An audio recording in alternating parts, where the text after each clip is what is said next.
სამეგრელოში მარტვილში ალბათ ბევრი თქვენგანი ყოფილა. მარტვილის კანიონიც უნახავს და მისი სილამაზით მოხიბლულად, თუმცა ბევრმა არ იცის, რომ მარტვილში არსებობს ადგილი, რომლის შესახებ ტურ ოპერატორები არაფერს მოგიყვებიან.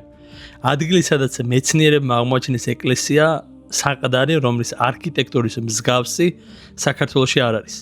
ტაძარი, რომელსაც 8 აფსიდი ჰქონდა, მის გარშემო კი საცხოვრებელი კომპლექსები, აბანო, გალავანი და საუკუნეების განმავლობაში დამალული ისტორია იყო. დღეს ეს ყველაფერი თითქმის მთლიანად მიტოვებულია და სიმინდებისა და მცენარეების მიღმა იმალება. როგორ აშენდა საქართველოში ერთადერთი 8 აფსიდიანი ტაძარი, ვინ ააგო იგი, რას მიაგნეს არქეოლოგებმა გათხრებისას და რატომ მიეცა ეს უნიკალური ადგილი დავიწყებას. ამ ვიდეოში სწორედ ნოჯიხენის სამონასტრო კომპლექსის ისტორიას მოგიყვებით. აი ამ გზაზე ალბათ ძალიან ბევრ თქვენგან ჩაუულია, იმიტომ რომ მარტვილი მართლა ძალიან პოპულარული ტურისტული ლოკაციაა, მაგრამ ბევრმა არ იცის, რომ ძალიან ახლოს აი ამ გზიდან აქ არის მსოფლიოში ერთადერთი უნიკალური მონასტრის ნანგრევები, რომელიც საქართველოს უძველესი ისტორიაა და ხელახლა აღმოჩენას ელოდება. მოდი ერთად შევიდეთ და აღმოვაჩინოთ საქართველოს საამაყო, ნამდვილად საამაყო ისტორია. წამოდი. ახლაც აი აქ ეს ადგილი არის ძროხებისა და სხვა შინაური ცხოველების საბალახო ადგილი, არადა აი აქ იმალება საქართველოს ნამდვილი ისტორია. ასეთი მონასტერი არ არის აღმოჩენილი არსად მთელ საქართველოში. შესაბამისად, როცა მარტვილში ჩამოხვალ სხვადასხვა ტურისტულ ლოკაციებზე არ გამოტოვ ეს ადგილი, იმიტომ ეს არის ნამდვილად საქართველოს ისტორია, უნიკალური ადგილი, რომლითაც შენ ვიდეოებში შეგიძლია ძალიან საინტერესო ისტორია მოყვე. იმიტომ რომ ეს ადგილი მართლაც მსოფლიოში გამორჩეული ადგილია. თუ მარტვილისა და ბანძის გზაზე გაგივლიათ სოფელ ნოჯიხენთან, მდინარე აბაშის სანაპიროს მახლობლად შეამჩნევდით იდუმალ ადგილს. ერთი შეხედვით შეიძლება იფიქროთ, რომ ეს უბრალოდ ძველი ნასახლარია, თუმცა სინამდვილეში იქ იმალება საქართველოს ერთ-ერთი ყველაზე იშვიათი არქიტექტურული ძეგლი. ეს არის ნოჯიხენის სამონასტრო კომპლექსი, რომელიც დღეს მხოლოდ ნანგრევების სახით არის შემორჩენილი. აქეთ არის მარტვილი. მარტვილის კანიონი მათ შორის. ხოლო აქეთ მხარეს არის სოფელი ბანძა, სენაკი და აბაშა და ასე შემდეგ. ეს გზა, ეხლა ჩვენ ვიმყოფებით სოფელ ნაგვაზაოსთან, ქვედა ნაგვაზაოსთან. ასევე აქ არის სოფელი ლეხაინდრაო.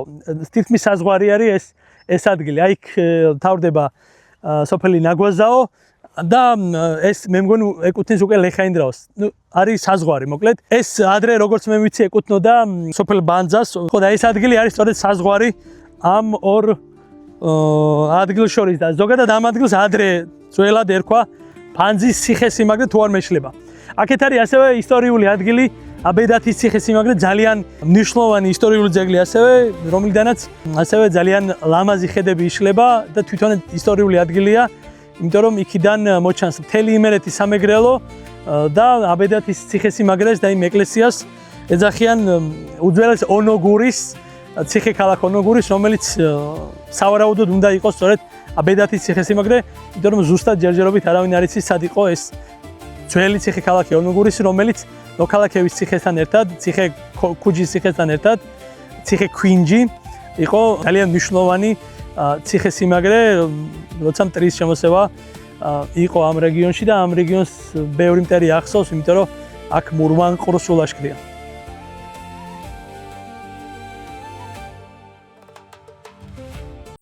ამ ადგილმა განსაკუთრებული ყურადღება მიიპყრო მას შემდეგ, რაც იქ ჩატარებულმა არქეოლოგიურმა გათხრებებმა სრულიად მოულოდნელი შედეგები გამოავლინა. 1977-1980 წლებში აკადემიკოსმა პარმენ ზაქარაიამ და მისმა ექსპედიციამ ძველი ეგრესის ტერიტორიაზე არქეოლოგიური კვლევები ჩაატარეს. მათი მიზანი ისტორიული მასალების მოძიება იყო. სოფელ ნოჯიხენში ორი გორაკიდან გათხარეს შედარებით პატარა. თავდაპირველად გამოვლინდა დარბაზული ეკლესიის ნაშთები, რადგან ეს ნაგებობა ბევრად უფრო ძველი და კაპიტალურად აშენებული ტაძრის თავზე იდგა, მეცნიერებმა მისი მოხსნა გადაწყვიტეს. სწორედ აქ იწყება ყველაზე საინტერესო ნაწილი.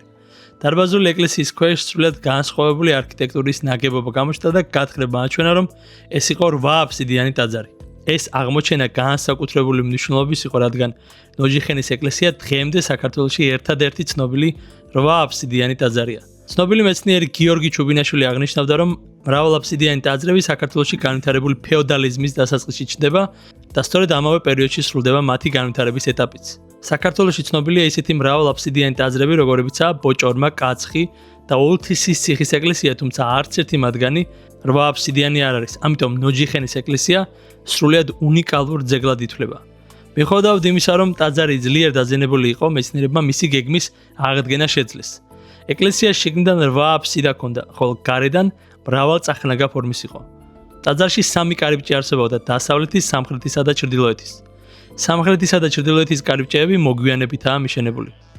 მთავარ შესასვლელს დასავლეთის კარიბჭე წარმოადგენდა, რომელიც დანარჩენ 2-ზე უფრო განიერი იყო. ცენტრალური გუმბათქვეშა სივრცის ირგვლივ აფსიდები რადიალურად იყო განლაგებული და ერთიან სივრცეს ქმნიდა. ყველა აფსიდი ერთნაირი ზომის არ ყოფილა. უფრო დიდი იყო ის აფსიდები, რომლებშიც კარები იყო მოწყობილი. საკურთხევლის აფსიდი კი დანარჩენების ზომის იყო. საკურთხეველი ეკლესიის იატაკიდან 2 საფეხურით მაღლა მდებარეობდა. აღმოსავლეთის კედელთან ტრაპეზის ქვა იდგა. გუმბათის ზუსტი კონსტრუქცია აღარ არის შემორჩენილი, თუმცა დადგენილია, რომ გუმბათის ყელზე გადასვლა აფრული ყოფილა. გარედან ეკლესია მეტად დაზიანებულია. მიუხედავად ამისა, კარგად ჩანს, რომ საძირკველი და ცოკოლი წრიული ფორმის იყო, ხოლო ზედანაწილი მრავალწახნაგა. საძირკველი ნაგებია ყორექვით, 2 საფეხურიანი ცოკოლი კი თლილი ქვით. ცოკოლი თითქმის მთელ პერიმეტრზე დღემდეა შემორჩენილი. ზედა კორპუსიდან მხოლოდ 3 გვერდის ფრაგმენტია გადარჩენილი ჩრდილო-დასავლეთ მხარეს. სწორედ ამ ნაშთებით ადგინდა, რომ ტაძარი გარედან მრავალწახნაგა ყოფილა. ფასადები მოპირკეთებული ყოფილა მოთეთრო კირქვის კარგად თლილი კვადრებით. შიგნიდან კი გამოყენებული იყო მცირე ზომის თლილი შირიმის ქვა. ადგილ-ადგილ მასში სხვა ტიპის მომწონო ქვაცაა შერეული. ჩვენ ახლა ჩრდილოეთ შემოსასვლელიდან შემოვდივართ ამ საყდარში, საყდრის ნანგრევებში, უბრალოდ და ამის გარდა სულ 3 შემოსასვლელი ქონდა, ერთი ჩრდილოეთიდან, ერთი დასავლეთიდან და ერთი სამხრეთიდან. აღმოსავლეთით ცხადია საკურთხეველი ქონდა ამ საყდარს. გათხრებისას აღმოჩნდა ასომთავრული წარწერების მრავალი ფრაგმენტი. ყველა შესრულებული იმავე კირქვის ფილებზე, რომლითაც ფასადები იყო მოპირკეთებული. ასოები ჩაკვეთილია. წარწერები კი წითელი საღებავით, სინგურით ყოფილა შეღებილი. აღმოჩენილი 30-მდე ფრაგმენტის ერთმანეთთან დაკავშირება ვერ მოხერხდა. წერილობითი ისტორიული წყაროები, რომლებიც ტაძრის აგების თარიღს გვეტყოდა, არ არსებობს, ამიტომ მეცნიერებმა არქიტექტურული ანალიზისა და აღმოჩენილი დეტალების საფუძველზე იმსჯელეს. წარწერების სტილი მე-10 საუკუნის ბოლოსა და მე-11 საუკუნისთვისაა დამახასიათებელი. ასევე აღმოჩენილმა ფრაგმენტებმა აჩვენა, რომ ტაძარს სავარაუდოდ ქოლგისებური გადახურვა ჰქონდა. ნანგრევებში ნაპოვნი ერთნაირი პროფილის ქვებისგან აღადგინეს ხერხულა კარნიზის ნაწილი, რომელიც 90 გრადუსიან კუთხეს ქმნიდა. საბოლოოდ მეცნიერებმა ნოჯიხენის ტაძარი მე-10, მე-11 საუკუნეები დაათარიღეს. მაშასე მეგობრებო, ჩვენ ახლა ამ საყდარში, საყდრის ნანგრევებში ვიმყოფებით. ეს არის აფსიდი. აი ეს მეგობრებო, ეს არის აფსიდი. აფსიდა, ეს ერთი არის აფსიდი. ასეთი არის 8. ერთი ესა, მეორე, მე-3 აფსიდი, აქ მე-4 აფსიდი, მე-5, მე-6, მე-7 და ეს უკვე საკურთხეველი მე-8 აფსიდი. რაღაც გარკვეული ექსპონატები, რა თქმა უნდა, ცხადია, არის ნოქალაქევის მუზეუმში, მაშინ პარმენ ზაქარაიამ როგორც ვიდეოში გითხარით, უხელმძღვანელა სწორედ აქ არქეოლოგიურ სამუშაოებს და სხვა არქეოლოგიური ექსპონატები არის სწორედ სხვა მუზეუმში. მაგრამ ეხლა დღეს არის ესე მდგომარეობაში ხედავთ, აქ ველური მცენარეები იზრდება და არადამ როგორც გითხარით არის მსოფლიოში, საქართველოში უნიკალური ადგილი და ალბათ მსოფლიოშიც. ტაძრის მოხატულობა დღემდე არ არის შემორჩენილი, თუმცა არსებობს ნიშნები, რომლებიც მიუთითებს, რომ ეკლესია მოხატული უნდა ყოფილიყო. ჩრდილოეთის ფასადზე კედლები სპეციალურად იყო დანაჭდევებული, რათა ათქაში უკეთ დამაგრებულიყო. ეკლესია რელიეფებითაც ყოფილა მორთული, მათგან მხოლოდ ერთი შემორჩა. ეს არის ხარისთავის ქვის სკულპტურა, რომელიც დღეს ნოქალაქევის არქეოლოგიურ მუზეუმში ინახება. ფასადები მდიდრულად ყოფილა გაფორმებული. შემორჩენილია სარკმელების, თაღების, არშიებისა და პროფილიანი ქვების ფრაგმენტები. ტაძრის ჩრდილო-აღმოსავლეთით დაახლოებით 10 ნაბიჯის დაშორებით აღმოჩნდა ხარის ქვის სკულპტურა. მეცნიერები ვარაუდობენ, რომ იგი თავის წყვილთან ერთად ტაძრის პორტალის თაღის გვერდებზე იყო მოთავსებული, თუმცა ამის ზუსტი დადგენა შეუძლებელია. გათხრებისას მნიშვნელოვანი ნუმიზმატიკური მასალაც მოიპოვეს. ერთი ვერცხლის მონეტა უშუალოდ ტაძრის იატაკის დონეზე იპოვეს. კიდევ 3 მონეტა ტაძრის ირგვლივ აღმოაჩინეს. ხოლო ჩრდილო-აღმოსავლეთით დაახლოებით 50 მეტრის დაშორებით გალავანთან ქოთანში დამალული 11 ვერცხლის მონეტა იპოვეს. მათი ნაწილი ტრაპიზონის საკეისროს ეკუთვნოდა, ნაწილი მე-13 საუკუნის სელჯუკურია. ყველა მონეტა კარგად არის შემონახული.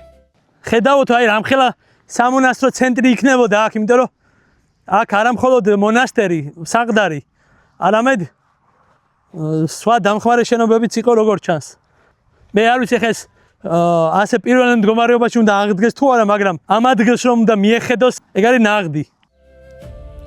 ლოჯიხენის სამონასტრო კომპლექსის დღევანდელი მდგომარეობა საკმაოდ მძიმეა. დღეს ამ ტერიტორიის მიმდებარედ ადგილობრივ მოსახლეობას სახნავ-სათესი ნაკვეთები აქვს. ახლა იქ არის რაღაც ასასვლელი, მოდი აბა ავიდეთ. გასული საუკუნის 80-იან წლების შემდეგ კომპლექსისთვის პრაქტიკულად აღარავის მიუხედავს. უნიკალური ნაგებობები მიწამ, მტვერმა და მცენარეებმა დაფარა.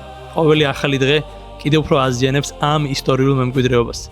ლოჯიხენის სამონასტრო კომპლექსი მხოლოდ ერთი ძველი ისტორია არ არის. ეს არის ადგილი, სადაც საქართველოში ერთადერთი ცნობილი 8 აფსიდიანი ტაძარი იდგა. ადგილი, რომელიც გვიყვება ჩვენი ქვეყნის შუა საუკუნეების არქიტექტურის, ხელოვნებისა და კულტურის მე შესახებ. ყველგან არის ეკალბარდები, როგორც ხედავთ.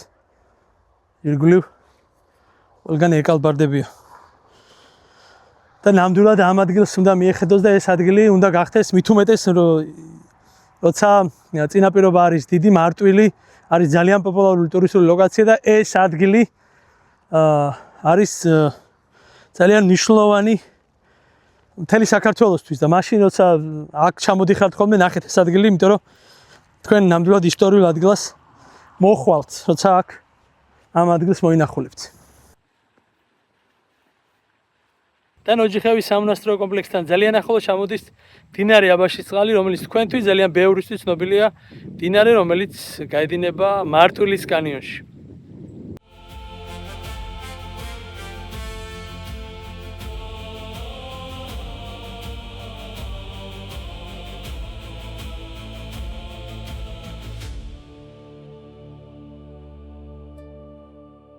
დღეს ეს უნიკალური მემკვიდრეობა მიტოვებულია, მაგრამ მისი ისტორია დიდებულია და იმსახურებს, რომ ბევრმა ადამიანმა გაიგოს მასზე. თუ მსგავსი ისტორიული თემები გაინტერესებს, აუცილებლად გამოიწერე არხი, მოიწონე ვიდეო და კომენტარებში დაწერე. ყოფილხარ თუ არა ნოჯიხენის სამონასტრო კომპლექსში.